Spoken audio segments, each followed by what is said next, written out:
Welcome to MSK life clinic foundation true parenting forum. பெற்றோர்களே, உங்களுடைய குழந்தைகளை பாசிட்டிவ் என்கின்ற அவர்களுக்கு பிடித்தமான முறையில் நீங்கள் அவர்களுக்கேற்ப நடந்து கொண்டால் அந்த குழந்தைகள் நீங்கள் எப்படி அவர்களிடத்தில் நடந்து கொள்கிறீர்களோ அதே மாதிரி உலகத்தை எதிர்பார்க்கும். ஆனால் இந்த உலகம் பெற்றோர்களாகிய நீங்கள் அந்த குழந்தைகளுக்கு ஏற்ப நடப்பது போல அந்த உலகம் அவர்களிடத்தில் நடக்காது. அந்த சமயத்தில் அந்த குழந்தைகள் வெறுப்படைந்து விடும், நம்பிக்கை இழந்து தங்களுடைய வாழ்க்கையை தவறாக புரிந்து கொள்ளும். ஆகவே பெற்றோர்கள் என்பது உள்ளதை உள்ளபடி சொல்ல வேண்டும். அதாவது 3 வயது வரை அந்த குழந்தைகளுடைய உணர்ச்சிகள் பாதிக்கப்படாத அளவுக்கு நீங்கள் நடந்து கொள்ள வேண்டும். 3லிருந்து 6 வயது வரை மெதுமெதுவாக அந்த குழந்தைகளுடைய இயல்பு நிலையை நீங்கள் புரிய வைக்க வேண்டும். 6 வயதுக்கு மேலே நீங்கள் ட்ரூ பேரண்டிங், அதாவது தப்பை தப்புன்னு சொல்லணும், ரைட்டுன்னு சொல்லணும். அதை விடுத்து அந்த குழந்தைகளுக்கு ஏற்ப பாசிட்டிவ் என்ற பெயரில் நடந்து கொண்டால் அந்த குழந்தைகள் எதிர்மறை குழந்தைகளாக, அது நெகட்டிவ் சைல்டாக மாறிடும். அதே மாதிரி ஒரு குழந்தைகிட்ட எதெல்லாம் தவறாக இருக்கிறது, குழந்தைகளை நீங்கள் வளர்த்துகிறீர்களா அல்லது யார் வளர்த்துகிறார்கள் என்ற கேள்வி கேட்டால் உங்களுடைய குழந்தைகளுக்கு நீங்கள் பெற்றோராக இருக்கலாம். ஆனால் உங்களுடைய குழந்தைகளை வளர்த்துவது சமூகம்தான், சமூக ஊடகம்தான் என்பதை நீங்கள் புரிந்து கொள்ள வேண்டும். ஆக உங்களுடைய குழந்தைகளை நேர்மறையாக எவ்வாறு வளர்க்க வேண்டும், அந்த குழந்தைகளிடத்தில் உள்ள பல்வேறு பிரச்சனைகள் என்ன, அது கல்வி சார்ந்த பிரச்சனையாக இருக்கலாம், குளிக்கிறதுல பிரச்சனையாக இருக்கலாம், ட்ரெஸ் போடுறதுல பிரச்சனையாக இருக்கலாம். இன்னும் சொல்லப்போனால் அந்த குழந்தைகள் அப்பாட்ட ஒரு மாதிரி நடந்துக்கும், அம்மாட்ட ஒரு மாதிரியாக நடந்துக்கும். அதே மாதிரி படிப்பில் ஆர்வம் இருக்காது, ஹை ப்ரெஸ்டீஜ் பார்க்கக்கூடிய குழந்தைகளாக இருப்பாங்க. என்னை பற்றி கேவலமாக பேசக்கூடாது, என்னை பற்றி புகழ்ந்து தான் பேசணும்னு சொல்லக்கூடியவங்களாக இருப்பாங்க. எங்கே போனாலும் அந்த குழந்தைகிட்ட பர்மிஷன் வாங்கிட்டு தான் நீங்கள் கூட்டிகிட்டு போகணும். யார் முன்னாடி அவமானப்படுத்திடக்கூடாது. அந்த குழந்தைகள் எந்த வகையிலையும் தனக்குன்னு ஒரு தனி கௌரவம் கண்ணியம் இருக்கிற மாதிரி உலகத்தில் நடக்கிற மாதிரி அது செயல்பட்டு கொண்டிருக்கும். இதெல்லாம் ஆரம்பத்தில் ஒரு பெரிய தன்மையாக தெரியலாம், ஆனால் பின்னாடி மிகப்பெரிய ப்ராப்ளமாக மாறிடும். ஒரு 7th படிக்கிற ஒரு பையனை கூட்டிகிட்டு வர்றாங்க. அந்த பையன் பெரியவங்க மாதிரி வெள்ளை வேஷ்டி கட்டியிருக்கான். ஆனால் அந்த பையனை பார்க்கும் பொழுது ஏதோ ஒரு குள்ள மனிதர் என்று நாங்கள் நினைத்துக்கொண்டோம். ஆனால் 7th படிக்கிறான். கேட்டால் எங்கள் அப்பா வெள்ளை வேட்டி தான் கட்டணும்னு சொன்னார் ஆரம்பத்தில், எனக்கு வெள்ளை வேட்டி தவிர எதுவுமே பிடிக்காது அப்படிங்கிறாங்க. அப்படி பார்க்கும் பொழுது பெற்றோர்களுடைய நடத்தை, நடை, உடை, பாவனைகள், சொல், செயல் அனைத்துமே குழந்தைகளுடைய மனதில் பதிவாகி கொண்டிருக்கிறது. ஆக இந்த குழந்தைகளுடைய நடத்தை உங்களுக்கு பிடிக்காத பொழுது அல்லது இந்த நடத்தை சமூகத்துக்கு ஒத்து வராத போது அவர்களுடைய நடத்தை மேம்பாட்டுக்கான செயல்முறைகளை எங்களிடத்தில் நீங்கள் பெற்றுக்கொள்ளலாம். இது சம்பந்தமான கேள்விகளே கேட்கலாம். சில குழந்தைகள் பாத்ரூம் போனால் ரொம்ப நேரம் உட்காந்துருக்கும். சில குழந்தைகள் குளிக்காது. சில குழந்தைகள் உடம்பில் குளிச்சிருக்கும், ஆனால் அந்த உடம்பு க்ளீனாகவே இருக்காது. Hygienic problem. சில குழந்தைகள் பார்த்திங்கன்னா எப்போவுமே ரொம்ப சென்சிட்டிவாக இருக்கும். அந்த குழந்தைகள் பெற்றோர்கள் பேசுவதை அனைத்து கவனித்து கொண்டு பேசும், ஒரு பெரியவங்க ரேஞ்சுக்கே பேசும். ஆனால் படிப்பில் மாற்றம் இருக்காது, படிப்பில் ஏமாற்றமாக இருக்கும். ஸோ இது போன்ற பிரச்சனைகளையும் நீங்கள் எங்களோட இந்த ஆன்லைன் கான்ஃபரன்ஸில் கலந்து கொண்டு கேட்கலாம். நண்பர்களே, இது பலவிதத்துடைய பிரச்சனைகளுக்கு தீர்வாக அல்லது இந்த பிரச்சனை உள்ள பெற்றோர்களுக்கு இதெல்லாம் தீர்வு இருக்கிறது என்பதை சொல்லக்கூடியதாக இருக்கும். இந்த பதிவுகள் அனைத்துமே எங்களுடைய சேனலில் நாங்கள் வெளியிடுவோம். ஆகவே நண்பர்களே, இந்த ஆன்லைன் கான்ஃபரன்ஸ் என்பது ஒவ்வொரு தனி மனிதனுடைய வளர்ச்சிக்கான, குழந்தைகளுடைய வளர்ச்சிக்கான ஒரு விழிப்புணர்வு பதிவு தான். மேலும் இது போன்ற சந்தேகங்கள் இருந்தால் எங்கள்கிட்ட கேட்கலாம். நீங்கள் உங்களுடைய கேள்விகளை நேரடியாக எங்களோடு கேட்டுக்கொள்ளலாம். இன்றைய சூழ்நிலையில் குழந்தைகளை நீங்கள் வளர்த்துகிறீர்களா அல்லது மீடியா என்கின்ற ஊடகம் வளர்த்துகிறதானா, ஊடகம் தான் வளர்த்துது. ஊடகத்தில் வரக்கூடிய செய்திகள் எல்லாமே அந்த குழந்தைகளுடைய மனதில் டிஎன்ஏவை மாற்றும் அளவு சக்தி பெற்றுள்ளது என்பதை நீங்கள் புரிந்து கொள்ள வேண்டும். ஒரு குழந்தைகள் அதிகமாக மீடியாவில் இருக்காங்க, அதிகமாக செல்ஃபோன் யூஸ் பண்ணுறாங்கன்னா, டிஜிட்டல் இன்டெலிஜென்ஸ் ஜீனியஸ்ங்கிற ஒரு ப்ரோக்ராமை நாங்கள் நடத்திட்டுருக்கோம். அது டெய்லி கன்சல்டேஷன், ஒரு கோர்ஸ் 3 மாதம் தேவைப்படும். 3 மாதமும் பெற்றோர்களும் இந்த குழந்தைகளும் எங்களோடு தொடர்பில் இருக்க வேண்டும். இந்த உலகத்தில் எந்த பகுதியில் இருந்தாலும் நீங்கள் ஆன்லைனில் எங்களுடைய கன்சல்டன்சி எடுத்துக்கலாம். அந்த குழந்தையினுடைய தன்மையை மாற்றி அமைக்க வேண்டும். அதே மாதிரி இன்றைய ஏஐ என்ற ஆர்டிஃபிஷியல் இன்டெலிஜென்சி உலகத்தில் உங்களுடைய குழந்தைகளை ஹியூமன் இன்டெலிஜென்சியாக மாற்றுவதற்கு எங்களுடைய நிறுவனம் பல உளவியல் சார்ந்த பல்வேறு கோர்ஸ்களை நடத்தி வருகிறது என்ற விழிப்புணர்வோடு நிகழ்வை தொடர்வோம். MSK life clinic foundation. ஒரு தனி மனிதனோட வளர்ச்சிக்கும் இந்த உளவியல் எவ்வளோ தேவைப்படுதுங்கிறது தான் உண்மை. லைஃப்பில் ரொம்ப ப்ராப்ளமாக இருக்குது. குழந்தையும் பிறந்து குழந்தை வந்து கல்யாணம் பண்ணி கொடுத்துட்டாங்க, ப்ராப்ளமாக இருக்குது. ஆனால் என் மனசுக்குள்ளே வந்து ரொம்ப ஒரு பாரமாகவே இருக்குது. இத்தனை வருஷம் நான் வாழ்ந்துட்டு என்னால் முடியல அப்படின்னு சொல்லி வேறு ஒரு ரெஃபரல் மூலமாக வர்றாங்க. நாங்கள் அவங்க அனலைஸ் பண்ணுறோம். கிட்டத்தட்ட நாங்கள் அனலைஸ் பண்ணிக்கிறது 1.5 வருஷம் நடக்குது. சாரதான்னு ஒரு படம் வந்து கேள்விப்பட்டிருக்கீங்க, பழைய படம். அந்த படத்தில் வந்து என்ன அப்படின்னு சொன்னால், ஒரு மில்லு தொழிலாளியுடைய மகள் கஷ்டப்படுறாங்க, கல்யாண லைஃப் ஃபெயிலியர் ஆகுது. இதுதான் இந்த படம். இவங்க பார்க்குறப்ப 7 வயசோ ஏதோ 7வது படிக்கிறாங்க. அந்த சமயத்தில் வந்து அந்த படத்தில் இருந்த விஷயங்கள் இவங்க வாழ்க்கையில் ரொம்ப காலத்துக்கு முன்னாடி பார்த்தீங்கன்னா அதே மாதிரி தான் என் லைஃப்பில் நடந்திருக்குது. அப்போ அப்படிங்கிற ஒரு அந்த குற்ற உணர்வும் இப்படி இருக்குதுங்கிறது ஒரு பாதிப்பு ஒன்று. இதை வந்து நாங்கள் க்யூர் பண்ணுறதுக்கு மறுபடியும் 1.5 வருஷம் ஆயிடுச்சு. அதை நார்மல் பண்ணுறது. இன்னொருத்தர் வர்றாங்க, அவங்க வந்து நைட்டு தூங்குறதே இல்லை. அவங்க யாருன்னா ஒரு கம்பெனியில் மேனேஜர். என்ன செஞ்சுக்குவாங்கன்னா, தூங்கக்கூடாதுங்கிறதுக்காக கன்னத்தில் சப்பு சப்புன்னு அடிச்சுக்குவாங்க. இது ஒரு குறிப்பிட்ட சூழ்நிலைக்கு மேலே வந்து அவங்களால தாங்க முடியலைங்கிறதுக்காக வந்து எங்கெங்கேயோ ரெஃபர் பண்ணி எங்கிட்ட நேரடியாக வர மாட்டாங்க. எல்லாம் ஒரு 5 வருஷம் 10 வருஷம் சுற்றிட்டு தான் வருவாங்க. கடைசியாக எங்கிட்ட வர்றாங்க.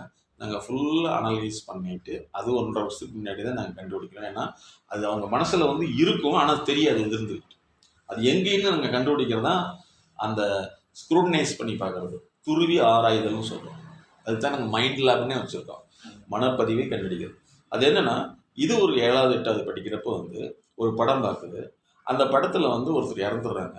இறந்த பின்னாடி வந்து அந்த கேஃபின் பாக்ஸ் இல்லை, காஃபின் பாக்ஸ், கிறிஸ்டியன் வந்து அடக்கம் பண்ணுறதுக்கு ஒரு பெட்டியில் போட்டு பண்ணுவாங்கல்ல, அந்த மாதிரி பெட்டி விட்டு இறக்குறாங்க. இந்த வயசில் இந்த பொண்ணுக்கு என்ன தோணுதுன்னா, இந்த சம்மந்தப்பட்டவங்களுக்கு இவங்களுக்கு இப்படி பொட்டி விட்டு கீழே இறக்குறாங்க. அவங்களுக்கு முதுகில் வந்து எறும்பு கடிச்சுன்னா எப்படி சொல்லிவாங்க. ஆனால் அந்த அறிவுக்கு என்னென்னா அவங்க இறந்துட்டாங்கன்னு தோணலை. ஆனால் தன்னுடைய விஷயத்தை வச்சு பார்க்குது, எப்படி சொல்லிவாங்க. அப்போ நாளைக்கு நமக்கும் வந்து இந்த மாதிரி வந்து படுத்துக்கிறப்ப வந்து கைகள்லாம் வரலைன்னா எப்படி சொல்லிடுறது அப்படிங்கிற விஷயம் பாதிப்போ அப்படியே உள்ளிருந்து பல நாள் தூங்காமல் இருக்கலாம். ஏன்னா தூக்கத்தில் வந்து எறும்பு கடிச்சா நம்ம என்ன செய்யணும். அறிவு வேற, பாதிப்பு வேறு. இதைத்தான் நம்ம தெரிஞ்சுக்கணும். அப்போ எல்லா விஷயத்துக்கும் இதுதான் ரீசன். நான் பார்க்குற எல்லா விஷயமே வந்து சார் நம்ம மனசில் வந்து ஒன்று ஆக்டிவேட் பண்ணிக்கிட்டே இருக்கும். ஆனால் அது என்னன்னு தெரியாது. அதனால தான் நிறைய படங்களை பார்த்து அவங்களுடைய லைஃப் வந்து ரொம்ப ஒர்ஸ்ட்டாக போயிடுது. அதாவது சமூகம் சார்ந்த விஷயங்கள் வந்து பாதிப்பு ஏற்படுத்தும். ஆனால் ஒன்றே ஒன்று, நீங்கள் படித்தது மட்டும் பாதிப்பை ஏற்படுத்தாது. நீங்கள் 1000 படம் பார்த்தீங்கன்னா 1000 பாதிப்பு, 1000 புத்தகம் படிச்சிங்கன்னா 1000 அறிவு. புத்தகத்தில் அறிவு வளரும், புத்தகத்தை காட்சியாக பண்ணல அது உணர்ச்சியாக மாறி. அதனால தான் இப்போ உணர்ச்சி வசப்பட வேண்டிய குழந்தைகள் அதிகமாகிட்டு இருக்காங்க. அதனால் அந்த மீடியா இன்ஃப்ளூயன்ஸுங்கிறது வந்து இன்னும் அதிகமாகும். அதனால தான் நாங்கள் என்ன செய்யணும்னா டிஜிட்டல் அடிக்ஷன் தான் வச்சுருக்கோம். ஒரு குழந்தைய அதுலேருந்து வெளியில் கொண்டு வரதுங்கிறது கிட்டத்தட்ட மினிமம் 3 வருஷம் தேவைப்படும் டிஜிட்டல் அடிக்ஷன் பண்ணுறது. அதனால் நீங்கள் வந்து இப்போவே வந்து நீங்கள் தெளிவாகிட்டீங்க, அந்த வகையில் வந்து பாராட்டலாம். அது காரணம் வந்து நம்ம நண்பர் தான். அவர் சொல்லிட்டு அந்த விஷயம் தெரியவே தெரியாது. இது நாங்கள் 350 ப்ராஜெக்ட்டுமே ஒன்றுமே வளர்ச்சி சார்ந்தது. டிஜிட்டல் பேரண்ட்ஸ் வரும், ட்ரூ பேரண்ட்ஸ் வரும். அப்போ இந்த ட்ரூ பேரண்ட்டில் என்னென்னா மெய்நிலை பெற்றோர்களாக வந்து நீங்கள் எப்படி குழந்தைகளை வளர்த்துறீங்க அப்படின்னு. இப்போ நிறைய பேரண்ட் பார்த்தீங்கன்னா எங்களுக்கு வர கேஸு, அந்த குழந்தைக்கு எல்லாமே தெரிஞ்சுக்கணும், நான் பட்ட கஷ்டங்கள் என் குழந்தை பழகக்கூடாதுன்னு சொல்லி ஓவராக அட்வைஸ் கொடுத்துட்றாங்க. நீ இதை கற்றுக்கோ, அதை கற்றுக்கோ, இதை கற்றுக்கோன்னு சொல்லி எல்லாத்தையும் அந்த குழந்தையோட லெவலுக்கு மீறி எல்லாத்தையும் பழக்கிறது. அந்த குழந்தை ஒரு 3rd 4th கிராஸ் ஆகிறப்ப எல்லாம் எனக்கு தெரியும்னு வந்துட்டு பேரண்ட் லெவலுக்கு குழந்தை போயிடுது, பேரண்ட்டு குழந்தை லெவலுக்கு வந்துடுறாங்க, குழந்தை பேரண்ட்டாக மாறிடுது. அப்போ எங்ககிட்ட வந்து எதை கேட்டாலுமே எல்லாம் எனக்கு தெரியும், எங்கெல்லாம் எங்கள் அம்மா சொல்லி கொடுத்துட்டாங்க, எங்கள் டேடி சொல்லி கொடுத்துட்டாங்க, எல்லாமே எனக்கு தெரியும்னு போயிடும். இதனுடைய விளைவு அந்த குழந்தை எங்கே போனாலும் ஃபெயிலியர் ஆகுது. அந்த ஒரு 7th ஸ்டாண்டர்ட் 3rd ஒரு ப்ராப்ளம் இருக்குன்னா 7th 8th போனால் இன்னொரு குழந்தையோட மிங்கிள் ஆக மாட்டேங்குது. ஏன்னா டிஃபர் ஆகுது, ஏன்னா ஓவர் மெச்சுரேஷன் ஆகிடுது. இதனுடைய விலை இதுதான் ட்ரூ பேரண்ட்னு வச்சுருக்கோம். மெயின் நிலை பெற்றோர்களாக இருந்து அந்த குழந்தைகளுக்கு எந்த தகவல் எப்போ கொடுக்கணும், என்ன மாதிரி பழக்கணும் வளர்க்கணும் அப்படிங்கிறது. குழந்தை தானே பார்த்துட்டு போகிறான். இப்போ டிவி பார்க்கக்கூடாதுன்னு சொல்கிறீங்க. ஸோ உங்கள் வீட்டில் அம்மா அப்பா இருக்காங்க, விடுங்க லீவு நாள் தான் பார்க்கட்டும். அப்படி இந்த லீவு நாளில் பார்த்த விஷயங்களில் வந்து ஒர்க்கிங் நாளில் வந்து வராதுன்னு எப்படி சொல்ல முடியும்? லீவு நாளில் குடித்தா நீங்கள் ஒத்துக்குவீங்களா? லீவு நாளில் வந்து வெளியில் போயிட்டு வந்தால் ஒத்துக்குமா? இது வந்து அந்த குழந்தை என்ன பண்ணுன்னா எல்லா விஷயத்துக்கும் எடுத்து வச்சுக்கோ. லீவு நாள்னா குளிக்காட்டி என்ன, லீவு நாள்னா சாப்பிடாட்டி என்ன, லீவுனா சாப்பிடணுமா, எனக்கு வேண்டாம். லீவுனா குளிக்கணுமா, நான்லாம் குளிக்க முடியாது, உங்க இஷ்டத்துக்குலாம் குளிக்க முடியாது.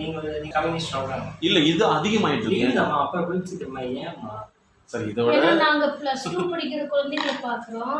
சாட்டர்டே சண்டே லீவுனா வெள்ளிக்கிழமை ஸ்கூல் விட்டு வந்தா அடுத்த நாள் திங்கட்கிழமை காலையில் தான் யூனிஃபார்ம் கழட்டுது, திங்கட்கிழமை காலையில் தான் தலை செய்யுது. பெண் குழந்தைகளே நாங்கள் சொல்கிறோம் 2 நாள் லீவுனா அது க்ளீனே பண்ண மாட்டேங்குது, பண்ண முடியாது. நான் ஏன் பண்ணணும், ஏன் என்னை டார்ச்சர் பண்ணுற, லீவுனா நீ நிம்மதியாக இருக்க மாட்டியா, நான் இருந்தால் தான் பிரச்சனை, நான் போய் செத்து போயிட்டா. பேரண்ட் பயந்துக்கிறாங்க, சத்தமாக இங்கே வான்னு பேர் சொல்லி கூப்பிட்டாலே பதறிடுறாங்க. ஏன்னா அந்த குழந்தை ரியாக்ட் அப்படி கொடுக்குது. எங்கேயுமே வந்து நடந்து போகிறதுக்கு விரும்புறதில்ல, ஒன்றா வண்டியில் ஒன்றும் 2 வீலரில் போகணும். இதெல்லாம் நாளைக்கு என்ன ஆகும்னா அந்த குழந்தைக்கு வந்து தான் உயர்ந்த நிலையில் இருக்கிற மாதிரி கற்பனை பண்ணிக்கும். அதுக்கு பேர் டெலிஷன் ஆஃப் கிராண்டியர்னு சொல்லுவோம். அது ஒரு பாதிப்பு வந்துருச்சு. இது வந்து ரொம்ப அதிகமாகிடுச்சு. அதே மாதிரி பாசிட்டிவ் பேரண்டிங்னாவே நெகட்டிவ் சைல்டு உருவாகும்னு அர்த்தம். அதனால தான் ட்ரூ பேரண்டிங்னு வச்சோம். உண்மையாக சொல்லணும், பொய்ன்னு தான் சொல்லணும். பொய்யை வந்து உண்மையாக சொன்னது, உண்மையை பொய்யா சொல்லணும். அந்த குழந்தைக்கு என்ன தெரியும்? இப்படி தான் நாங்கள் ஒரு 5th ஸ்டாண்டர்ட் படிக்கிற குழந்தைகளை பார்க்குறோம். கார் பற்றி எல்லா கார் பற்றியும் சொல்லுது. அவங்க அப்பா சந்தோஷப்படுறாரு, என் பையன் பார்த்தியா எல்லா காரும் எதை கேட்டாலும் சொல்கிறான், எப்படி வேணாலும் சொல்லலாம், அதில் என்னென்ன இருக்குன்னா அத்தனையும் சொல்கிறான்னு சந்தோஷப்படுறான். அவன் கற்பனையிலேயே இருக்கிறான், படிக்க மாட்டேங்கிறான். அந்த ப்ராப்ளம் இருக்கு. நம்ம எங்கே வெளியே போகிறோம்னா என்ன கார் போகுதுன்னா அது செகண்ட் சொல்லலாம். அந்த காரோட அந்த நேமை பார்க்கறதுக்கு முன்னாடி இது ஆடிக்காரு இல்லை இது நான் பெரிய நானே இந்த கார் தான் வாங்குவேன் அப்படின்னா பேரண்ட்ஸ் ரொம்ப சந்தோஷப்பட்டுறாங்க. என் பையன் பார்த்து எவ்வளோ ப்ரில்லியண்ட்டாக இது பேரண்ட் 4 பேர் சேர்ந்து கூட்டணி பேசிடுறாங்க. இவனுக்கு மறுபடியும் அது மேலே வரும். வந்து இந்த ட்ரூ பேரண்டிங்லேயும் மிஸ்டர் சைல்டுலேயும் குழந்தைகிட்ட என்ன மாதிரி பேசணும், அந்த குழந்தை ஒன்று பேசுதுன்னா எப்படி நீங்கள் ரியாக்ட் கொடுக்கணுங்கிறது எல்லாமே இந்த கோர்ஸ் வளர்க்குறது எப்படின்னு. இப்போ ஒன்றும் இல்லை சார், ஒரு பையன் வந்து அவன் வந்து 5th படிக்கிறான், நான் லம்போதரி கார் தான் வாங்குவேன், அவன் எதை பேசினாலும் 5 கோடியில் வாங்க 10 கோடியில் வாங்க, அவங்க பேரண்ட் சந்தோஷப்படுறாங்க.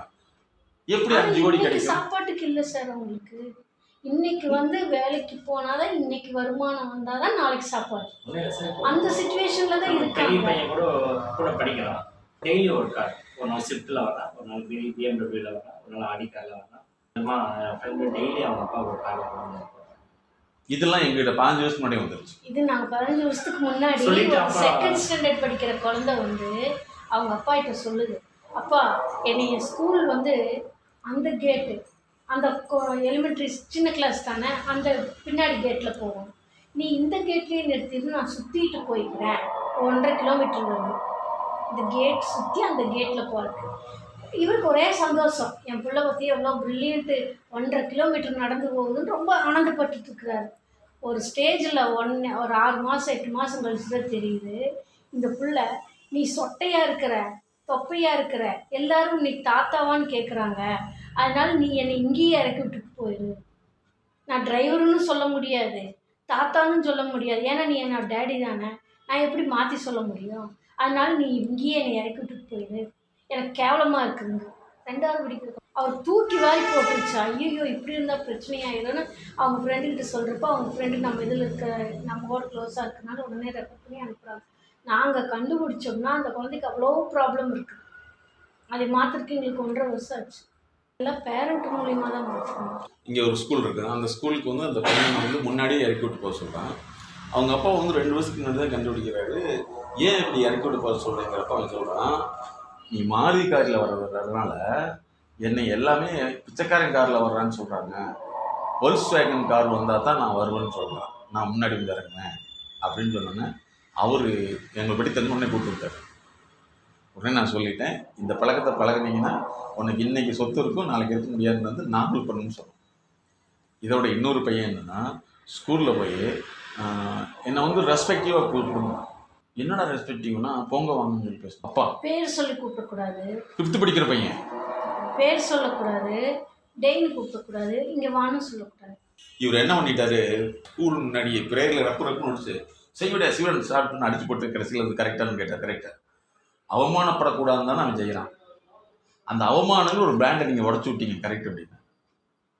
ஏன்னா நாளைக்கு என்ன ஆகுது, இது வந்து 15 வருஷத்துக்கு முன்னாடி கரெக்டாக இருந்தது சார். இப்போ நீங்கள் சத்தமாக பேசினாலும் வேற முடிவு எடுத்துக்குது. இதெல்லாம் 5 வருஷத்துக்கு முன்னாடி நடந்த விஷயம். அவனே அப்படிதான் சொல்றாங்க. ஒருத்தர் முன்னாடி அவனை பத்தி பேசக்கூடாது. ஒரு பாயிண்ட் நம்ம சொன்னாலும் முன்னாடி வந்து நம்ம கிட்ட கேட்டா மார்க் வந்துருச்சா, மார்க் லிஸ்ட் வந்துருச்சா, என்ன மார்க் வாங்கியிருக்காங்க, நீங்களே எல்லாத்துக்கும் சொல்லுவீங்க.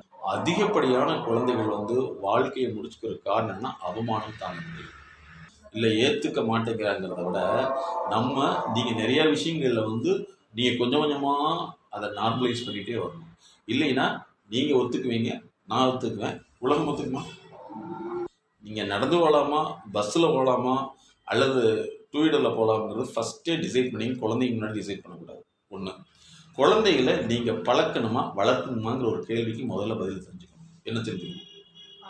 பழக்கணும். பழக்கிறதுக்கு யார் பழக்குவாங்க? நீங்கள் தான் பழக்கணும். நீங்கள் தான் பழக்கணும். இதே செகண்ட்ஸ் ஒரு 2-2.5 வயசு குழந்தைக்கு வந்து சாப்பாடு வந்து பெற்றோர் ஊட்ட மாட்டேங்கிறாங்க. நாங்கள் கேட்குறோம், ஏங்க நீங்கள் தாய் தானே ஊட்டி விடணுமில்லன்னா, அவங்களாம் நான் ஊட்டினா சாப்பிட மாட்டாங்க.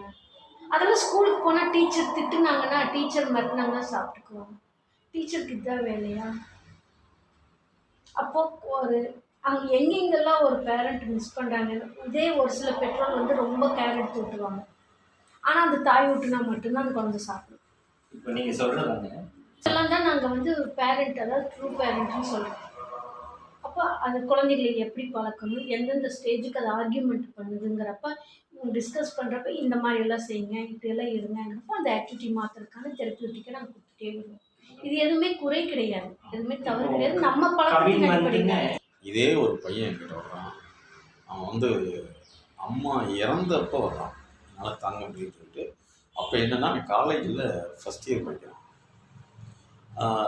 எனக்கு யாரா ரெஃபர் கொடுத்தாங்கன்னப்போ இன்னொருத்தர் கொடுத்தாங்கன்னு சொல்லுவாங்க. நீங்கள் ஒரு பிரச்சனையை சொல்கிறீங்கன்னா எங்களுக்கு குறைஞ்சது அதில் நானும் ஒரு கேஸ் நாங்கள் அட்டன் பண்ணுவோம். சரிங்களா? சின்ன பிரச்சனை, ஒரு பிரச்சனை. இப்போ இந்த பையன் வர்றான். இந்த பையனை வந்து நாங்கள் அனலைஸ் பண்ணிட்டு அவன் என்கிட்ட வந்து பேசினான்னா சார் 10 நிமிஷம் பேச மாட்டான், பேச்சே வராது. அப்படி உள்ளவன் ஏன்டா எதுக்காக வந்த அப்படின்னு கேட்குறப்ப, சார் இந்த மோட்டிவேஷன் கிளாஸு பர்சனாலிட்டி கிளாஸுக்கு எடுத்துக்கிட்டாங்க டீச்சர். அந்த அம்மா சூசைட் பண்ணி போட்டாங்க. அப்போ பர்சனாலிட்டி டெவலப்மெண்ட் எடுக்கிற டீச்சரே சூசைட் பண்ணுறாங்கன்னா அந்த அம்மாவுக்கு பர்சனாலிட்டி இல்லை தானே? கரெக்டாக நான் கேட்குற கேள்வி கரெக்ட். இது எனக்கு ஒரு பாதிப்பு ஏற்பட்டுச்சு அப்படின்னு சொல்லி எனக்கு தோணும்.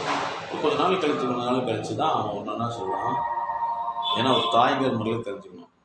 அப்புறம் என்னடா ப்ராப்ளம்னா, எனக்கு வந்து எங்கள் அம்மாவோட நினைவு இருந்தது அப்படின்னா, அப்போ நான் எப்படி பார்த்தேன்னா அந்த தாய்க்கும் அவனுக்குள்ள உறவு இருக்குது, புனிதமான உறவு இல்லை தான், எவ்வளோ பெரிய உறவு.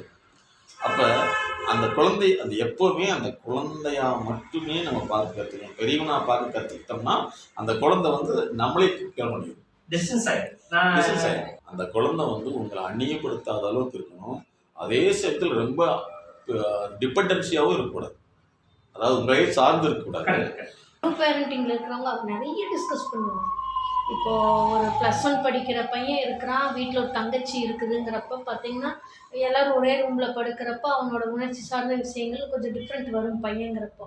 அப்புறம் அந்த தாய் அதையெல்லாம் நோட் பண்ணி டிஸ்கஸ் பண்ணுறாங்க. இவன் இப்படி இருக்கிறான், இப்படி தான் இந்த ஆக்டிவிட்டியில் இருக்கிறான், இவனோட செயல்பாடு இப்படி இருக்குது, வீட்டில் பிள்ளை இருந்தால் அது அந்த மெச்சுரேஷன் இருக்கிற பிள்ளை, ஏதாவது தப்பு நடந்துருமோன்னு பயமாக இருக்குது, அந்த பிள்ளை எப்படி எடுத்துக்கணும்னு தெரியாது அப்படின்னு சொல்லி நிறைய டிஸ்கஸ் பண்ணுவாங்க. அப்போ அதையெல்லாம் நாங்கள் கிளியர் பண்ணி அந்த குழந்தைக்கு எப்படி செய்யணும், அந்த குழந்தை தனிப்பட்ட முறையில் எதையெல்லாம் கிளியர் பண்ணணும்னு நாங்கள் கைட் பண்ணிகிட்டே வரோம். இது நிறைய பேரண்ட்டுக்கு தெரியாது. எதையாவது ஒன்று சொல்லிடுவாங்க, அந்த குழந்தை ஒன்று மனசில் பதிய வச்சுக்கோ, அது செய்கிறது தப்பாக போகும். ஒரு எக்ஸாம்பிள் மட்டும் சொல்கிறேன். நாங்கள் ஒரு ஸ்டடி பண்ணுறோம். ஒரு 8th படிக்கிற குழந்தை ஒன்று இருக்குது, ஒரு LKG போகிற குழந்தை ஒன்று இருக்குது. பேரண்ட் 4 பேர் இருக்காங்க வீட்டில். அவங்களோட ஆக்டிவிட்டி பேரண்ட் ஆக்டிவிட்டி தான் குழந்தைங்களுக்கு. அவங்க டேடி என்ன பண்ணுவாங்கன்னா வந்தோடனே சாப்பாடு போட்டு கொடுத்தாங்கன்னா போட்டு கொடுத்துட்டு ஒய்ஃப் போயிடுவாங்க. இவர் டிவி பார்த்துட்டு சாப்பிட்டுட்டு அப்படியே எழுந்திரிச்சு கிளம்பிடுவார். அடுத்து ஒய்ஃப் சாப்பிடுவாங்க. அவங்க என்ன பண்ணுவாங்க, அதே மாதிரி சாப்பிடுவாங்க, டிவி போட்டு அரை மணி நேரம் சாப்பிடுவாங்க, அப்படியே பிளேட்டை வச்சுட்டு எழுந்திரிச்சு போயிடுவாங்க. அந்த பெரிய குழந்தை வருது, என்ன பண்ணுது, அதுவும் டிவி போட்டு கார்ட்டூன் போட்டு சாப்பிடுது, இப்படியே சாப்பிடுது 1 மணி நேரம் வச்சு போட்டு போயிடுது. அந்த அடுத்த எல்கேஜி குழந்தை அதுவும் என்ன பண்ணுது, மொபைலை வச்சுட்டு இப்படி பண்ணிகிட்டே இருக்குது, சாப்பிட மாட்டேங்குது. அப்போ இந்த குழந்தை எல்லாருமே பிளேட் ஆகுது. எப்போ செய்யறாங்க அந்த வீட்டில் இருக்கிறவங்க, எப்போ செய்கிறாங்கன்னா தனக்கு எப்போ தோணுதோ அந்த செயல் செய்கிறாங்க. மத்தியானம் சாப்பிட்டது நைட் வரைக்கும் அதே இடத்துல அப்படியே இருக்குது. அப்போ நாங்கள் நிறைய ஒரு ஸ்டடியெல்லாம் பண்ணி தான் அப்போ அந்த குழந்தை மாற்றுறதுக்கு நிறைய தெரப்பியூட்டிக்காக எப்படியெல்லாம் வளர்த்தணும் ஒவ்வொன்றா கைட் பண்ணுறோம். இது நம்ம பழக்கத்தின் அடிப்படையில் ஒரு சிலருக்கு வந்திருக்கும். அப்போ ஒரே அடியாக எல்லாத்தினாலையும் எல்லாமே மாற்றிக்க முடியாது. இது தவறுங்கிறத விட இனிமேல் எப்படி டெவலப் ஆகணும்னு தான் நம்ம பார்க்கணும். எதுவுமே குறையாக நம்ம எடுத்துட்டோம்னா ஃபெயிலியர் ஆகிடும். இதே நாங்கள் ஒரு ஸ்கூலில் வந்து பார்க்குறோம், ஒரு ப்ரீகேஜினா எத்தனை வயசு இருக்கும்? 2-3 வயசுக்குள்ளே இருக்கிற குழந்தைக்கு தான் ப்ரீகேஜி ஸ்கூலுக்கு அனுப்புகிறாங்க. அப்போ அந்த காலையில் 9 மணிலேருந்து 11 மணி வரைக்கும் ஸ்கூலு. அது என்னாச்சு, செக்யூரிட்டி வந்து ஜஸ்ட்டு ஒரு ரெஸ்ட் ரூம் எதுக்காகவோ நோட் எடுக்கிறதுக்கு இருக்க திரும்பினார், லைட்டாக கதவு திறந்துருக்கு கேட்டு. அந்த குழந்தை வெளியே போயிடுச்சு. மெயின் ரோட்டுக்கு மெயின் கேட்டு திறந்துருந்தது, அந்த குழந்தை போயிடுச்சு. எப்படி வந்துச்சு எப்படி போச்சுன்னு தெரியல. அப்புறம் போய் கொஞ்சம் தூரம் 1 கிலோமீட்டர் பக்கம் போயிடுச்சு. அங்கே ரோட்டில் போனாங்க, என்ன தனந்தனியாக ஒரு குழந்தை போகுதுன்னு பிடிச்சி நிற்க வச்சுட்டு, இப்போ இந்த ஸ்கூல்லேருந்து தான் வந்திருக்குன்னு திருப்பி ஸ்கூலில் கூட்டிகிட்டு வந்து உட்கார வச்சுட்டு அவங்க பேரண்ட் யாரும் என்னென்னு விசாரிக்கலாம். ஐயோ இவன் கிளாஸ்க்குள்ளே தான் இருந்தான், எப்படி போனான்னு கேட்டு, ஏன்டா போனேன், எங்கள் பேரண்ட்டுக்கு தெரிஞ்ச பெரிய இஷ்யூ ஆகிடும், ஸ்கூல் பேரே கெட்டு போயிடுவேன். ஏன் போனேன்னு இதுக்கு வந்து கேட்டால், எங்கள் வீட்டில் என்னை என் வீட்டுக்குள்ளே விட்டு சாத்தி வச்சுருவாங்களா, எங்கள் அம்மா அலங்காமல் வேலை செய்ய போயிடுவாங்க, கதவு திறந்தேன்னா நான் கதவு ஏறி குதித்து வெளியில் விளையாட போயிடுவேன், அது மாதிரி கதவு திறந்ததுன்னு நான் வெளியில் போயிட்டேங்க. பழக்கத்தின் அடிப்படையில் 2.5 வயசு குழந்தைக்கு ஆக்டிவேட் ஆகுது. இவங்கெல்லாம் பதறி போயிட்டாங்க ஒரு நிமிஷம் ஸ்கூலு. அந்த குழந்தை வந்து ரோல் மாடலாக எப்படி வேணாலும் எடுத்துக்கும். இப்போ வந்து அவங்ககிட்ட ஒரு பிரச்சனை இருக்குங்கிறப்போ வந்து சில குழந்தைகள் வந்து அவன்கிட்ட மாறுபட்டு எடுக்கணும், சில குழந்தைகள் இமிட்டேட் ஆகிடும். எங்களுடைய முக்கியமான விஷயம், எங்களுக்கு நடக்கக்கூடிய நாங்கள் பார்க்கக்கூடிய கேஸை வந்து நாங்கள் புக்காக போடுறதுக்கு வீடியோ போடுறதுக்கு எங்களுக்கு ஆயில் பத்தாதுன்னு நினைக்கிறோம். ஒவ்வொரு நாளைக்கு அவ்வளோ கேஸ் டீல் பண்ணுறோம்மா. ஆன்லைனில் எங்கள்கிட்ட வந்து நிறைய பேர் வந்துட்டோம்னா பாத்ரூம் போய் 1 மணி நேரம் ஆகுது, 2 மணி நேரம் ஆகுங்கிற விஷயத்தை நாங்கள் பார்த்துட்டோம். இது வந்து ஒரு பெத்தோஜெனிக் ஃபேக்டர், நோய் சார்ந்த. எங்கள்கிட்ட கன்சல்டிங் இருக்கிறாங்க, 9th படிக்கிற பையன் குடிக்க போனால் 2 மணி நேரம் ஆகுது நம்ம வெளியில். பல்லு விளக்குனா கரெக்டாக 40 நிமிஷம் ஆகுது. இவங்க அம்மா ப்ரஷ் எல்லாம் போட்டு கொடுத்து எல்லாம் பண்ணி கொடுத்துட்டு வந்தாலுமே 40 நிமிஷம் ஆகுது மேடம். அப்போ அந்த 2 மினிட்ஸில் விளக்கிட்டு வர்றதுக்கான அந்த குழந்தைக்கு பழக்கத்தின் அடிப்படையில் ஏற்பட்ட பாதிப்பை கண்டுபிடிச்சு மாற்றுறது. நான் இது வந்து இவங்க அண்ணா கிட்ட இருக்க அந்த படம், இது ஒரு முக்கியமான விஷயமா, டிஎன்ஏ வில் ஒர்க் அவுட். அவங்க அப்பா சொல்கிறாரு, மேடம் எங்கள் பையன் 2 பக்கெட் தண்ணியில் குளிப்பான் மேடம், குறைஞ்சது 4 குடம் தண்ணி. Very good sir. அதான் மேடம் பிரச்சனை என்னன்னா, தண்ணி ஊற்றுவோம் மேடம், முதுகு நினையாது, முதுகு நினையாது, ஆனால் தலை குடிச்சிட்டு தொடச்சிட்டு வருவான். நான் போய் குளிக்க வச்சுட்டு வரேன் மேடம், விட்டாச்சு. அவன் பார்த்தீங்கன்னா நானே இப்படி நிறைய பேரை ஒரு ஸ்டடி கண்டக்ட் பண்ணதில் வந்து டாய்லெட் போயிட்டு கழுவு தெரிய மாட்டேங்குது. இதை சொன்னால் அசியம் நினைப்பீங்க. இதை வந்து இப்போ தான் வந்து வாஷிங் மிஷின் வந்துடுச்சு. இதுக்கு முன்னாடியும் வந்து ஒரு சர்வே கண்டக்ட் பண்ணாங்க. என்னென்னா, இந்த துவைக்கிறதுன்னு டோப்பின்னு சொல்லுவாங்க இல்லையா, அவங்ககிட்ட போய் அப்போல்லாம் இன்னர்லாம் தூக்கி போட்டுருவாங்கல்ல, அதில் போடையில் அவங்க கொடுத்த ரிப்போர்ட்டு அதிகப்படியான வயதுடைய ஜட்டியில் வந்து டாய்லெட் இருக்குன்னு சொல்லிட்டு. நீ டாய்லெட் ட்ரைனிங் அப்படிங்கிறது வந்து ஒரு மனிதனுடைய பர்சனாலிட்டி. சிக்மண்ட் ஃப்ராய்டர் தான் கண்டுபிடிச்சார். ஒருத்தருடைய ஆளுமை வளர்ச்சி, அதாவது ஆளுமைங்கிற வார்த்தை பழைய வார்த்தை, ஆக்சுவலாக புது வார்த்தை பண்பியல். பண்பியல் வளர்ச்சியில் டாய்லெட் ட்ரைனிங் வந்து ரொம்ப ரொம்ப இம்பார்ட்டன்ட். நாங்கள் பேரண்ட்ஸ்க்கு என்ன செய்யணும், டாய்லெட் ட்ரைனிங் தனியாக கொடுக்குறோம். இது வந்து எப்போனா பிறந்த குழந்தைய பிறந்த உடனேவே பேரண்ட்டுக்கு தரோம். ஏன்னா நிறைய பேரண்ட் இப்போ என்ன பண்ணுறாங்கன்னா, குழந்தை பிறந்தா எனக்கு குழந்தை ஆகிப்போச்சுன்னா எனக்கு கழுவுக்கெல்லாம் எனக்கு பிடிக்காது அப்படின்ட்டு அந்த குழந்தைய வந்து அப்படியே விட்டுறாங்க. ஆல்கஹாலுக்கு ஜென்ஸ் அடிக்ஷன் ஆகுறாங்க ஏன்னு சொல்லி ஒரு ப்ரோக்ராம் பண்ணாங்க. அதில் சார் இந்த மீட்டிங்கில் சொல்லியிருப்பார். அதாவது ஒரு தாய் வந்து ஒரு குறிப்பிட்ட காலங்கள் வரைக்கும் அந்த டாய்லெட்டு போனால் அந்த கழுவி விடுறாங்கல்ல, அந்த பழக்கம் வந்து ஒரு தாய்கிட்ட இல்லைன்னா அவங்க வந்து அதே மாதிரி மதர் ஃபீடு. இந்த ரெண்டுலேயும் மிஸ் பண்ணாங்கன்னா அந்த பையன் வந்து ஆல்கஹால் அடிக்ஷன் ஆவான் இந்த ஏஜ்லன்னு சொல்லியிருப்பான். 20 வருஷத்துக்கு முன்னாடியே மீட்டிங்கில் சொல்லியிருப்பான். இது வந்து ஆக்சுவலாக சர்வதேச தாய்ப்பால் வார விழாவில் நாங்கள் சொன்னோம். டாய்லெட் போனால் எப்படி கழுவணும் சொல்லுங்கள். நீங்கள் குழந்தைக்கு மக்களுக்கு அப்போ அவ்வளோதான். அப்புறம் என்ன செய்வீங்க? கை இப்படி கழுவுவீங்க சொல்லுங்கள். மாட்டிட்டீங்க. எப்படி தெரியுமா கழுவணும் பாருங்க. இப்படிதான் கழுவணும். இந்த விரல் இருக்குல்ல, இந்த விரல் வந்து ஏன் அப்படின்னா இந்த விரல் வந்து அந்த குழந்தையினுடைய அந்த துவாரத்தை போய் அப்படி பண்ணாதனுடைய விளைவு என்னன்னா வெளிநாடுகளில் வந்து ஏன் ஆனல் செக்ஸ் அதிகமாகுதுன்னா அதில் வந்து அவன் வந்து சாட்டிஸ்ஃபேக்ஷன் ஆகிடும். இன்னைக்கு வந்து நிறைய ஆண்கள் பெண்கள் இந்த பாலியல் ரீதியில் வன்கொடுமைக்கு உண்டாகிற காரணம் வந்து ஒரு தாயுடைய தவறான டாய்லெட் கிளீன். ஒரு பெண் கரெக்டாக வந்து டாய்லெட் பண்ணி க்ளீன் பண்ணிவிட்டாங்கன்னா அந்த பெண்ணோ ஆணோ வந்து பாலியல் விஷயத்துக்கு போகவே மாட்டாங்க. அதே மாதிரி அந்த குழந்தைகளுடைய உறுப்புகளை வந்து சுத்தப்படுத்துகிற விஷயத்தில் வந்து நிறைய பெற்றோர்கள் வந்து அசிங்கம் இது தண்ணி ஊற்றிவிடும். அது வந்து வெரி வெரி டேஞ்சர். இன்னைக்கு வந்து என்னுடைய ஃபாதர் ஆஃப் சைக்காலஜியான டாக்டர் சிக்மண்ட் ஃப்ராய்ட் அவர் என்ன சொல்கிறாருன்னா ஃபஸ்ட்டு குழந்தைக்கு வந்து ஓரல் ஃபிக்சேஷன் ஒரு தாய்ப்பால் கொடுக்கும் பொழுது தாய்ப்பாலுக்கு அப்பால் பால் உணர்வுன்னு சொல்கிறோம் அல்லவா, அந்த பாலின் மூலமாக உணர்வு கண்டக்ட் பண்ணுது. அதில் வந்து எப்போ குறைபாடு ஏற்படுச்சுன்னா அந்த குழந்தை ஸ்மோக்கிங் அடிக்ஷன் ஆகிடும். ஒன்று இது ஓரல் ஃபிக்சேஷன். செகண்ட் வந்து ஆனல் ஃபிக்சேஷன். டாய்லெட் வந்து சில குழந்தைகள் வந்து 2-3 வயசுக்குள்ள அடிக்கடி டாய்லெட் போகும், யூரின் போகும். என்னடா குழந்தைங்க போயிட்டு இருக்குன்னு நம்ம சொல்லுவோம். ஆனால் ஆக்சுவலாக அது ஒரு ஃபீலிங். அந்த ஃபீலிங்கில் வந்து இவங்க கரெக்டாக வாஷ் பண்ணி விட்டாங்கன்னா அந்த குழந்தை பாலியல் ரீதியில் போகிறாங்க. இதோட பிரச்சனை எப்போ தெரியும்னா குறைஞ்சது 5 வயசு இருக்கிறப்பவே அந்த குழந்தையோட பிஹேவியரில் இது காமிச்சோம். இது நிறைய பேரண்ட்டுக்கு தெரியாமல் விட்டதுன்னு விளைவு. இன்றைக்கி நாங்கள் 7th ஸ்டாண்டர்ட் படிக்கிற பையனை கன்சல்ட் பண்ணால் அவன் சொல்கிறான் நான் செக்ஸுவலாக நானே பண்ணிக்கிறேங்க. 7th படிக்கிற பையன் ஸ்கூலில் நான் பாத்ரூமில் போய் நானே செல்ஃபாக பண்ணிட்டு வரேங்க.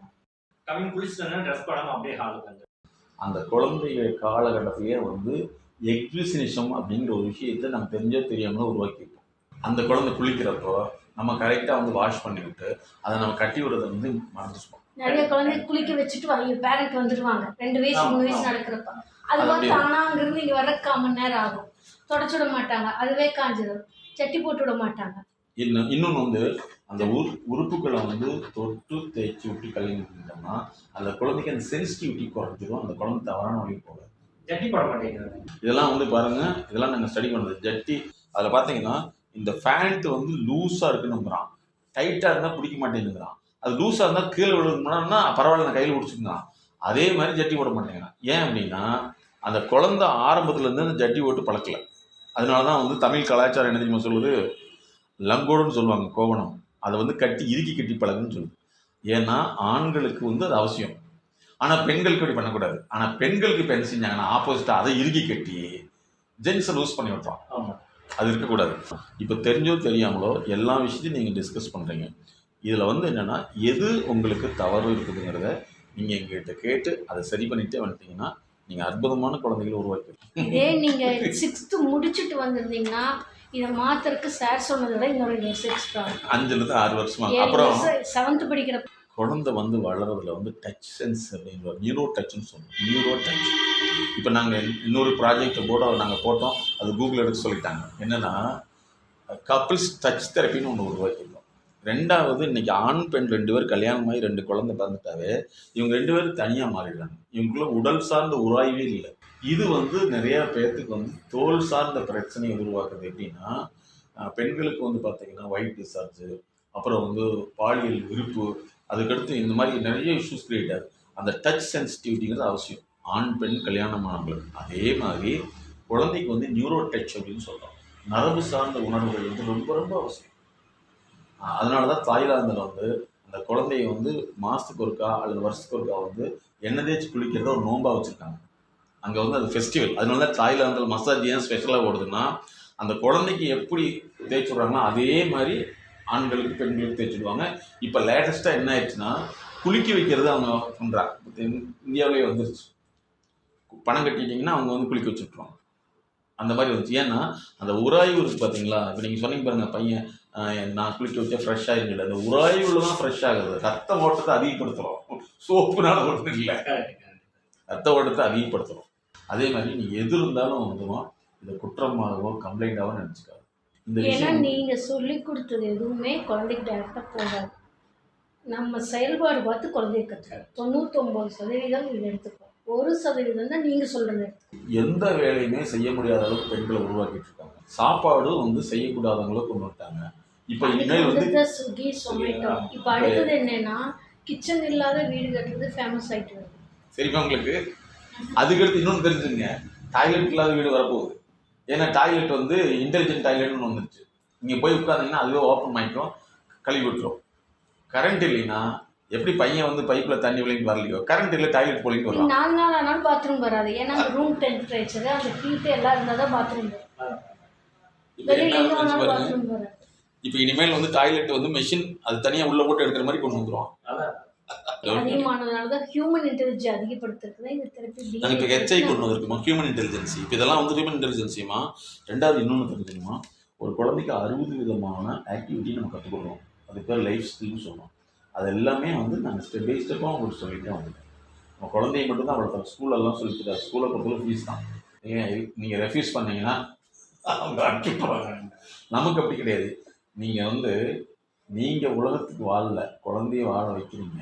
நம்மளுடைய குழந்தைகள் வந்து உயர்ந்த லெவலில் இருக்காங்கிறத விட சமுதாயத்துக்கு பயனாக அளிக்கிறாங்கிறது தான் சந்தோஷம். ஃபஸ்ட்டு லெவல் 3 மந்த் கோர்ஸ் எடுத்த முன்னாடி அடுத்த லெவலுக்கு போகிறதுக்கு முன்னாடி நாங்கள் ஒரு ஆக்டிவிட்டி கொடுப்போம். எங்களுடைய ரிலேஷன் குழந்தைகள்லாம் இப்போ எங்கள் வீட்டுக்கு வந்தாலும் என்னென்னா, மாமாவை சுற்றி புக்கு வச்சுருக்காரு, மாமா ஒரு லைப்ரரி வச்சுருக்காரு அப்படிங்கிற மாதிரி. உதாரணத்துக்கு எங்கள் மச்சன் பையன் கடையில் வந்து இந்த ஃப்ளூட் வாங்குறது, குழந்தைங்க விளையாடுறது வாங்குறப்ப இன்னொன்று வாங்குறாங்க. எதுக்குன்னா மாமா பிடிக்குவாரு. ஏன்னா எனக்கு இந்த மியூசிக்கல்ஸ் பிடிக்கும், மாமா கொண்டு வாங்கிட்டான். அப்போ அவன் அந்த குழந்தை எப்படி நினைக்கிறான் பாருங்க, இல்லையா? ஸோ இந்த மாதிரி ஒரு வரலாறு நீங்கள், அதுதான் குழந்தைக்கு வசதி. நீங்கள் பணம் சம்பாதிக்கிறதோ படிப்பு கொடுக்குறதோ ஒரு சாதாரண விஷயம். அதை விட அப்பா நினச்சா ஒரு வரலாறு சொல்கிற அளவுக்கான பதிவுகளை ஏற்படுத்தணும். பாசப்பதிவுகள்ங்கிறது வேறு விஷயம், நடத்தை பதிவுகள்ங்கிறது வேறு விஷயம். அதை நடத்தை பதிவுகளை தான் நாங்கள் உருவாக்குறது தான் நாங்கள் ட்ரூ பேரண்டிங்னு ஸ்டார்ட் பண்ணியிருக்கோம். அது வந்து 10 வருஷம் யூஸ் நடந்துட்டு. பைலட் ஆக்சிடென்ட் நிறையா ஆகுது. இப்போ பைலட்டுக்கு வந்து சைக்கலாஜிக்கல் கன்சல்டேஷன் கொடுக்குறது இந்த மாதம் தான் முடிவு பண்ணியிருக்காங்க. ஆனால் நாங்கள் இது ஆல்ரெடி பல வருஷத்துக்கு முன்னாடியே சொல்லிட்டோம். வெல்னஸ் அந்த குழந்தைகளோட டூர் போயிட்டு அந்த குழந்தைகளுக்கு முழுசாக நாங்கள் கற்றுக் கொடுத்தோம். இந்த ஏன் நம்ம டூர் இடத்த போய் பார்க்குறோம், நம்ம அந்த இடத்த பார்க்குறது பதிலாக அந்த வரலாறுகளே நம்ம மனசில் இருக்கணும். அதுக்கப்புறம் அந்த குழந்தைகளுக்கு நம்மளுக்கு யாருக்கு உணர்வு உருவாக்கணும். அப்புறம் நாங்கள் நைட் என்ன செய்வோம்னா, ஒரு 10 ஃபேமிலியோட போகிறோம்னா 10 நைட்டு ஒரு 3 hours எல்லா டிஸ்கஷன். அப்புறம் ஒவ்வொருடைய ஸ்பெஷல்களை உருவாக்குறோம். இதை உருவாக்கிடுறோம். அப்போ என்னாச்சுன்னா அந்த டூருங்கிறதே நமக்கு லேர்னிங்காக மாறிடும். சும்மா ஒரு இடத்த பார்க்குறதுல அந்த வரலாறோட பார்க்குறோம். அதில் வந்து நாங்கள் செலக்ட் பண்ண ஏரியா வந்து கன்னியாகுமரி. கன்னியாகுமரியில் வந்து 100க்கும் மேற்பட்ட வரலாற்று இடங்கள் வெளியே தெரியாது. அதே மாதிரி இன்னொரு விஷயம் நாங்கள் நிறைய பார்க்குறதுன்னா, குழந்தை பிறந்து ஒரு கொஞ்ச நாள்லேயே என்ன ஆயிடுறாங்கன்னா, ஹஸ்பண்ட் ஒய்ஃப் தனியாக வந்து அவங்களுடைய அந்தரங்கம் இல்லாமல் பிரிஞ்சுறாங்க. இது மிகப்பெரிய வியாதியாக மாறிட்டு இருக்கு. இது வரக்கூடிய நிறைய கேஸுன்னா, சார் எங்களுக்குள்ள 20 வருஷமாச்சு, 15 வருஷமாச்சுங்க, என்னத்து வாழ்ந்து செத்து வச்சுக்கலாம்னு நான் கேட்குறோம். என்ன வாழ்க்கை இருக்குது? இல்லை சார் அதெல்லாம் அசிங்கம்னு இதெல்லாம் நீங்கள் சொல்லக்கூடாது. ரெண்டாவது ஹஸ்பண்டை கேட்டால் ஹஸ்பண்ட் என்ன பிடிக்கலைங்கன்னா, ஒய்ஃப் கேட்டால் ஒய்ஃப் பிடிக்கலைன்னு கேட்கலாம். கடைசியில் என்ன ஆகும்? அது தவறாக மாட்டேன். இந்த மாதிரி விஷயங்கள்லாம் நீங்கள் எது இருந்தாலும் நீங்கள் மேடத்தில் டைரெக்டாக டிஸ்கஸ் பண்ணிக்கலாம். நம்ம குழந்தைய ஆரோக்கியம் வளர்த்துறோம். நீங்கள் வர்றது வந்து இன்டர்நேஷ்னல் லேர்னிங் அப்படிங்கிற விஷயத்தை மட்டுமே சொல்லணும், சரிங்களா? அதனால் நீங்கள் கவுன்சிலிங்கோ அட்வைஸோ ரெடியே கிடையாது. கிட்டத்தட்ட 360 ப்ராஜெக்ட் சார். சைல்டு பெரியவங்களுக்கு தனியாக பார்க்குறோம், இண்டஸ்ட்ரியல் பார்க்குறோம், பிஸ்னஸ் டெவலப்மெண்ட் பண்ணுறோம், ஹியூமன் கேபிட்டல். உங்களுக்கு சார் அனுப்பிச்சிருப்பாரு அந்த 350 ப்ரொடக்டிவிட்டி தனியாக பார்க்குறோம், மார்க்கெட்டிங் தனியாக பார்க்குறோம். அப்படி destrengthening, marriage fitness, family fitness, divorce ஆகாமல் இருக்கிறதுக்கு, அப்புறம் behavioural analysis, mind management, image management, அப்புறம் டீ கான்ஃப்ளிக்ட், சோஷியல், இதெல்லாம் இந்த மாதிரி வந்து 360 ப்ராஜெக்ட். 4 ஹெட்டில் எஜுகேஷன் ரிலேட்டட் தனி, எக்கனாமி பொருளாதாரம் தனி, அதுக்கடுத்து சைக்கலாஜிக்கல் ஹெல்த் தனி. இந்த மாதிரி இது சொல்ல முடியாத அழுத்த நினைவுகள், அடக்க முடியாத அழுகை, கட்டுப்படுத்த முடியாத கோபம், தாங்க முடியாத கஷ்டம், தன்னை யாரும் புரிந்து கொள்வதில்லை என்ற ஏக்கம், அதிகமான பயம், தூக்கமின்மை, உடல் சார்ந்த வலி, இன்னும் இது போன்று பல சிக்கல்களிலிருந்து விடுபட நாங்கள் உதவுகிறோம். MNSK life clinic foundation.